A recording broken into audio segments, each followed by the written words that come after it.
In this episode of the Business Amplifier podcast, you're going to learn 3 amazing tips for better communication, making more sales, making a fantastic impression on everybody you speak to. We're talking consumer psychology with Alessandro Calzonari. I'm Andrew Laws, and you're watching the Business Amplifier podcast. We remove the distortion from your marketing.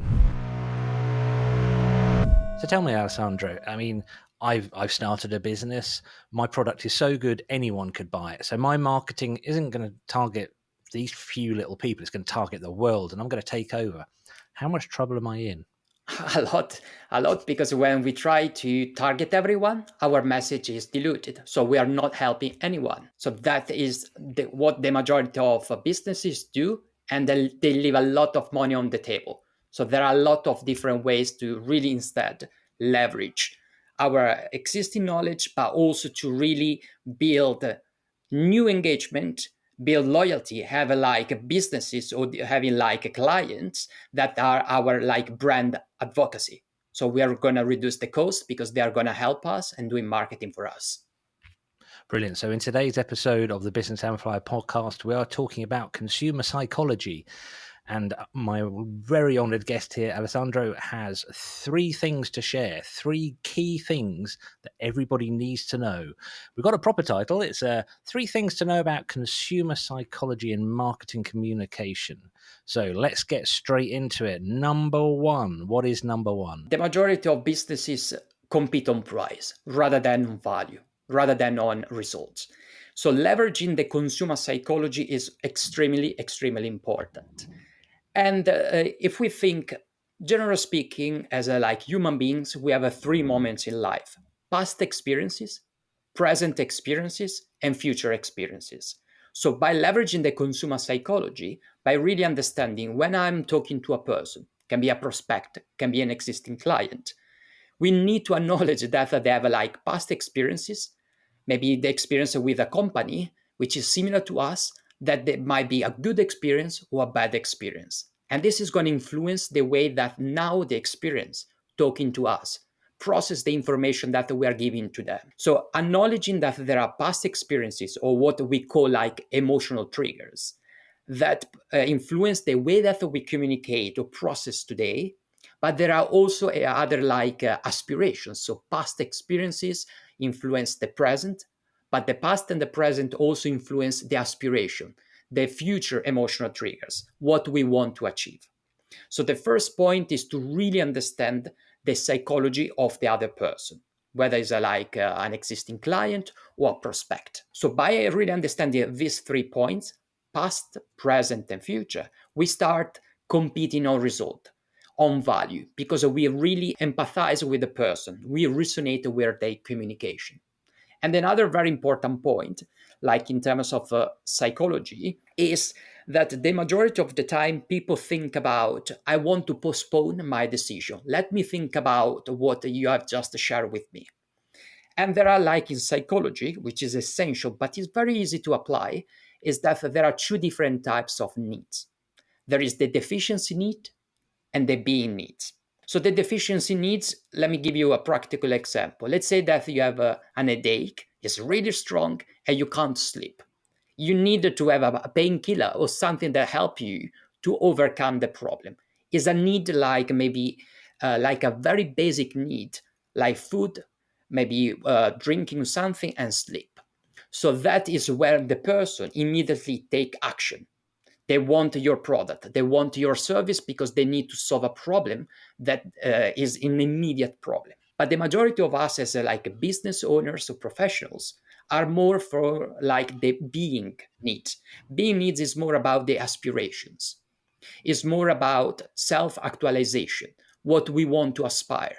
If I buy, for example, a house or an insurance, I can live without buy the insurance or buy without the house for 1 month compared to a painkiller for a headache. So the difference for all the listeners is what I'm selling is more a painkiller that is going to solve a problem today and the person immediately needed to solve the problem, or is a vitamin. It's something that is not essential, so the person is going to postpone. So here is fundamental in order to reduce the gap of inaction. So when we have a conversation, understanding the psychology of the person and create a level of urgency, help us as professionals or businesses to have the other person, a prospect or a client, take action today rather than in 1 month or 1 year time. It's a very good question, because something that never gets asked in sales conversations, certainly not in my experience, is the buyer never says, when should I do this? Yes. Or when should I start this? And that would kind of be the perfect question, but it's the one that never happens. What's really interesting, I've made some notes here about this, the past, the present, and the future, and how that might impact the way people respond to you when selling or marketing or just communicating. I don't want to keep this too focused on sales, because I know that your experience is much broader than that. But the one that I've circled, I've drawn a neat little circle around on my pad here, is the past. Mm-hmm. Because I see a lot of sales messaging, or a lot of just business communication, that seems to assume the person being communicated with is brand new, like they're a baby, Yeah. like they have no prejudices, that they have no negative or positive experience Yeah. to draw on. Both. And I think that's really, really interesting. So can you unravel that a little bit more? Tell us a little bit more about how somebody's positive or negative past experiences might affect the way they're going to listen to your message. Yes. So in terms of, let's say, positive, is much easier for us when we communicate, because when I communicate, for example, let's say that I'm gonna like sell you a software that help you to become more productive. Okay, if you had a very good experience in the past with something similar, even didn't like maybe give you what you were expecting, but there was like a positive experience. This positive experience is gonna affect the way that now I communicate with you. It's called in psychology the halo effect. So when we start with something which is beautiful or is positive, it's gonna affect the rest of the conversation. As you said, it's not just a sales conversation, even like a normal conversation in a pub with a person. If that person dresses something like something that we really like, we might link that kind of experience because you had maybe your father with the same kind of shirt, and everything is going to affect the way that the person now process our information and take actions. By the same token, it's called like the horn effect. If something is negative related to the past, it's going to affect everything that we are saying now, despite we are a different person, a different company, and what we are offering is different. So, really understanding the past experience of a person, you can't be 100% sure, but you can guess what might be a past experience of this person, allowed us to maybe frame our communication in a different way. And the best way is to acknowledge. I know that you might have experience in the past with this company or with this person, but we provide a different kind of maybe service, or we do something in a different way. Is to acknowledge. We can't delete the past experience of another person, but we can acknowledge. We can acknowledge that we know this is the classic way that other people act. But no, now we are doing a different way. And then we start the conversation. We keep going with the conversation. I'm just trying to think. Some people I've spoken to over the many years I've been working will immediately give you their negative Okay. experiences. I mean, I'm primarily, we at SEO, we primarily work in the SEO. See, I shouldn't have chosen a name so close to our actual name. Yeah, we primarily work in search engine optimization, so SEO. And one of the things people say quite often is, oh, we worked with an SEO agency before and nothing happened. It was expensive. And we didn't understand what they were talking about. So there's that group of people who are very clearly expressing their past experiences to me. But there's this whole other group of people who, when I first meet them or sit down with them, I might not find out they've anything about their past experiences. So is there like a safe margin you can occupy between just saying, hey, have you had negative experiences? Or just, how would you do it? Is this something we need to draw out of people, or is it just something you need to listen out for? It's like there is a double there. It's like it's beneficial and even detrimental for us. So we need to balance, because asking questions, like a neutral question where we dig into the past of the person, is beneficial for us, but also for the other person because we provide better value. But on the Okay. other side, we don't want to maybe was a dormant past experience. So we don't want to wake up the past Yeah. experience, because then it's going to negatively affect everything that we are saying now. So I think the best way is to ask open questions, rather than, did you have a bad experience in the past? That is a closed question. We cannot learn anything from them. Have you already done something in the past that would be beneficial for maybe ranking at the top of the search engine optimization or Google? If they say yes, can you explain more about that? Can you tell me more what you did? So everything needs to be more natural, rather than asking yes or no questions. But we need to even be aware that anything negative that we wake up from the person is going to affect the conversation, the rest of the conversation. But my biggest suggestion is to ask questions. And in a conversation, you should ask maybe 80% of the time questions, and Wow. 20% listen what they're saying, or the other way around, ask 20% of the time question and listen the 80% of the time. It's more about listening and asking questions, rather than talking, because we can't learn anything from the other person. So I was told many years ago by somebody that you should listen in these situations, or just in life as a whole. You should listen to understand, not listen to respond. Absolutely. So obviously, when you're talking to somebody, the conversation can dry up. If you ask somebody something, and I totally get that it shouldn't be a yes or no question. That's a really good tip. That's a golden tip from Yeah. this episode so far. But sometimes I don't know what to say back. Mm. If they're speaking to me, and then there's a pause, I'm completely lost for words. Have you got any tips for how to sort of keep the conversation rolling? Yes, I use the what, the why, and the where, the when, and the how. Very, very Wow. simple, that we learn when we were childs. But when did you do this? How did you do this? Where? What are the results? So this kind of the what, the where, the how, and the why help a lot. The why, from my experience, should be the last option, because the Okay. why is like interrogating the other person. But how did you do this one? What is the best way? So there are all different ways that you always have a follow-up question, despite the fact that there might not be an initial spark between the two of us, for example. The other one, which is close to consumer psychology, is to make the other person the hero of the conversation. Most of the time, yeah. You're giving a whole second tier of like absolute golden hints here. I'm going to have to make sure we emphasize these in the edit. Yeah, Make the other person the hero. of the Tell me more about conversation. that. The majority of the time, we want to say what we did in the past, rather than asking the person what they did in the past. We want to tell them what we are doing now, rather than asking the other person what is the most exciting project that you're working on today. Or we want to say what we want to do in the future, because it's a kind of comparing our current situation with the situation of the other person. While in reality, we should do the other way around.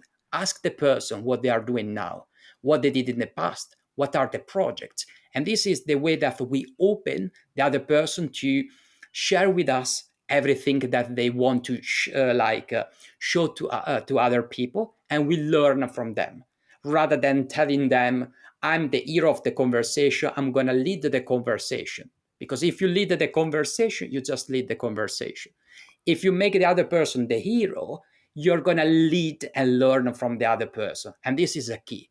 It's a key, because you learn more from the other person. The other person feel like the most important during the conversation, and they are more open to share with us information that they wouldn't have shared if they were not the hero but the audience of the conversation. There's a cliche, or it's probably written by Dale Carnegie, because a lot of these things do stem from that great man nearly 100 years ago, Mm-hmm. saying there's everyone's favorite subject to talk about is themselves. Yes. So you're giving people an opportunity to, but just listening keenly. And I'm going to be doing this in future, thinking about that past, present, and future influence. What's brought this person to this place here? Yeah. And the reason I really like what you're saying, Alessandra, is this all speaks to something that I think is really positive in business. And it's not about selling at someone or communicating at somebody. It's about collaborating. Whether that person's going to buy from you or anything, you're setting up a collaboration. And I think this is actually quite a sort of pastorally caring way Yes. of communication. You're saying, okay, look, you don't need to know about me yet. You know, we can talk about me later. I really want to know what's going on with you. What are the things that you like? And this is a really nice framework for anyone who perhaps is new to speaking to clients, especially people in customer service. This little framework, make them the hero. Yeah. Consider the influences. This is absolutely great. So that was number one, which in our little pre-show chat we summarized as leverage. Leverage. Yes. Finding leverage. So Alessandro's big number one tip: leverage. And I recommend spinning back the last 10 or 15 minutes of this podcast and listening to it again, because there was more value squeezed into that than I lost count. I should have started with a tally. That I actually have a pen, and I don't often make notes during podcasts, but you're pouring out the goodness. This is really good. So let's move on to number two. What is number two? The number two is the less used marketing activity that almost no one use, or some people they use without knowing the power of this marketing activity. And this like comment marketing. Comment marketing is like an activity. Let's say you have LinkedIn, you have a YouTube, and some people put comments on your video or on your like social media post. This kind of marketing activity, which can also become a marketing asset that, because people, when they put a comment, someone else can read maybe in 1 month time, 1 year time. So the comment is gonna benefit you not just today, but even like in 1 year time. But what are like the benefit of comment marketing? The first, sometimes you can, or when you read like a comment, there are emotions. There are some words, the keywords that tell you what is the emotion of the person that wrote the comment. So if you are a business, you are a professional, even like a person that really love a subject that is not related to business, by reading the comment of a person, you can really understand the psychology of the other person. Is happy, is hungry, is sad. And based on the emotion, if you really are able to really recognize the emotion, you can reply in an empathetic way, in a way that resonates with the other person. So this allowed us to create also a relationship with a person. Whether the person is a prospect, is an existing client, we create a relationship because we touch the heart rather than the mind of the person by really understanding this is the emotion that the person is currently like experiencing, and we reply in an empathetic way. And this allowed us also to create loyalty. Why? Because in psychology it's called the mere exposure effect. The more we are exposed to an external stimuli, could be a thing, a person, or a piece of information. In our example, it's more a piece of information, a comment. The more we become familiar to the comment, the more we become familiar to the person, the sender of the message. And the more we become familiar, the more we trust the person. And the more we trust the person, the more the person like is gonna have a strong connection with us, that if it's like a positive comment from an existing client, the client become loyal to us. And the last thing, I believe, when that the majority, this I think only 1% of people do this. When they put a comment, if they put a comment, they say, well done. Well done doesn't give any value to the as a comment. It's like just putting the thumbs up on thumb up. Facebook or wherever it is. Like it doesn't require any investment No. from the person commenting. It's kind of almost meaningless. Yeah, instead, if you give like a certain level of value by empathizing with a person and also putting a question at the end, the question is going to trigger conversation. And guess what happened? Like YouTube or maybe LinkedIn has algorithms.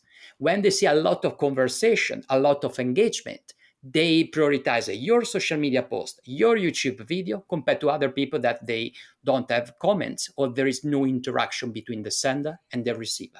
Comment marketing is the top one in terms of marketing activities, but also marketing asset. So I've made another note here. You've dropped another little golden nugget in here, Alessandro. And that's add value. Yeah. And I think that's key. And I was trying to think, okay, so if you're leaving a comment and the worst kind of comment is one that just says, yay, what sort of thing could you do to inspire the person to respond? And I think you've hit the nail on the head there. Add value to the conversation. And I also a guess it could, question. Put a yeah, question. it could be a perspective, but ending in a question. Would that be your advice? Yes, the ending of question, adding value is the most important. But if you want to put the cherry on the cake, ask a question. A question that needs to be like linked to the point number one, open questions. Not what you think is like, do you think this is right or wrong? No. Think about in a neutral way, how can I learn from the other person? If I think this is white, ask them if they think it's black. So you also show to other people, the readers of the comments, that you are an open-minded person that really like to see different perspectives. And people love people that they are open-minded rather than I'm right, you're wrong. If I want to do business, I do business with a person that is an open-minded. I might think that is black, but I really like listening a person that they say no, it's white. And then I ask, how did you come to this conclusion? And you start like keeping conversation. So it's not just about algorithm, but also learning from other people. And what do you do with this learning? You refine your product, you refine your service, you add the value to the other person, not just as a comment, but also a refinement of a product or service. You've used a brilliant word here, which I don't think gets used enough when people talk about commenting or social media as a whole. You use the word conversation. Mm-hmm. And I think from what you're saying, I think it's really important to relate how you might have a conversation in real life, actually, I was going to say smelling each other's breath, Yeah. actually in the same room. That's nice.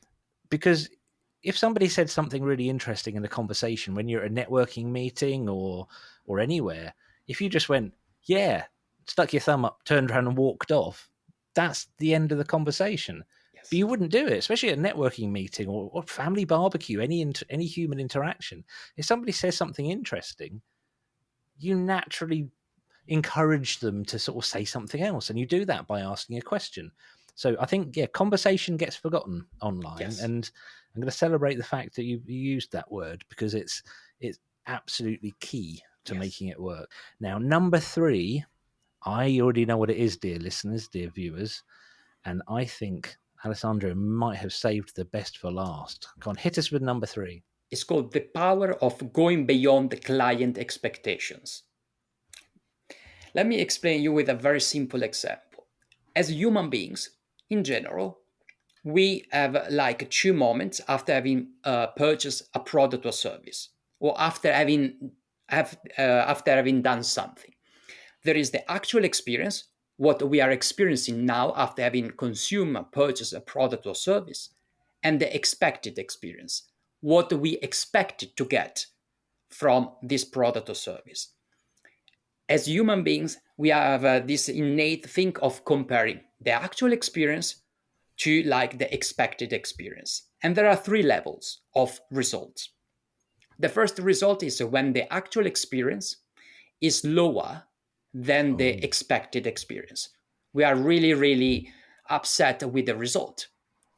So we would never recommend a product or service that we didn't enjoy or didn't met our expectations. The second level is when they are at the same level, meaning that what I paid for is what I expected. I'm happy because I got what I paid, but I wouldn't recommend a product or service to someone else. But where all the businesses, all the professionals should be is when the actual experience is much higher than the expected one. So we go beyond the expectation of the other person. What happened at this stage that when we go beyond our expectations, we start recommending the person, the product, or the service to someone else. And in simple words, a person or an existing client is doing marketing for us because they are going to recommend our product or service or us as a person to to someone else, and that they build trust. So the majority of professionals or businesses struggle building trust because trust takes time and we want to very quick wins. But when someone, which might not be our ideal client or even like our existing client, recommend our product or service to someone else, we have already overcome the trust building stage. And what happened there is called a triad of the testimonial, case study, and referral. The majority of business forget about this. What is the strength of this triad? We finish to work with a client. We ask a testimonial, a video testimonial. From the video testimonial, we are going to build a case study. And when we build a case study, there is a framework, a very simple one. Try to think where the person is before working with you, point A, after having worked with you, point B, and what was the obstacles that your product or service helped them to move from A to B? Or what was the gap that your product or service filled to help the person to move from A to B? And this is the structure of a case study. And then the last thing, ask to your existing client, can you think of 2-3 people that they can benefit from what we did today together? So basically, you create a testimonial that creates trust, a case study that show people like the transformation, because you need to have a transformational relationship, not a transactional one. And then the referral. The referral, they're going to suggest you to someone else. So you're going to reduce the marketing costs because they have already done like the trust stage with you. But I know that the key point is the transformational relationship rather than the transactional one. Brilliant stuff. This has been quite enlightening introduction into some of the deeper aspects of consumer psychology, and it's something that I think a lot of people are missing out on. Because understanding these fundamental things, you can start to see, in my experience, you can start to see patterns in your audience. You see patterns in your buyers that can be very, very positive. And once you know that your target market, obviously you know exactly who your target market is, especially if you've been listening to this podcast for a little while, then it just means you can serve them better. And it just requires that level of thought. So, Alessandro, I really appreciate your time today. This has been absolutely fantastic.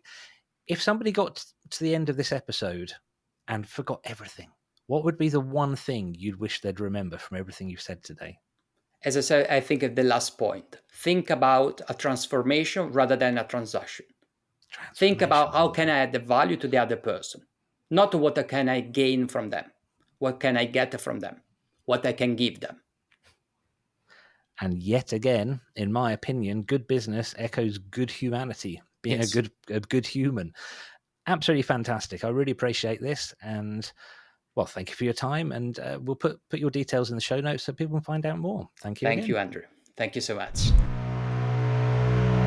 Well, thank you, Alessandro. I don't think I've ever listened to a podcast that had so many practical bits of advice in it. My page is thick with ink. There's so many little quotable bits.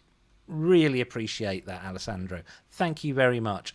Because there was quite a lot of information going through there, I just want to go back over the 3 steps that Alessandro gave us. Number 1, leverage. Understand the person you're speaking to. It's not about looking for a weakness to exploit. It's about building a genuine relationship. Number 2, comment marketing. Don't just give a thumbs up and walk away. Add value to a conversation. Keep the conversation going. Be great. Be interesting. Be useful. Be inspiring. Just be a human being speaking to another human being. The fact that it's LinkedIn or Facebook or whatever should have nothing to do with it. Great one. And then number 3, this is the big one. Exceed your clients' and customers' expectation. Blow them away, and they will become your best marketing tool. What an episode. Please tell us what you thought in the comments. Please like, subscribe, and tell your mum.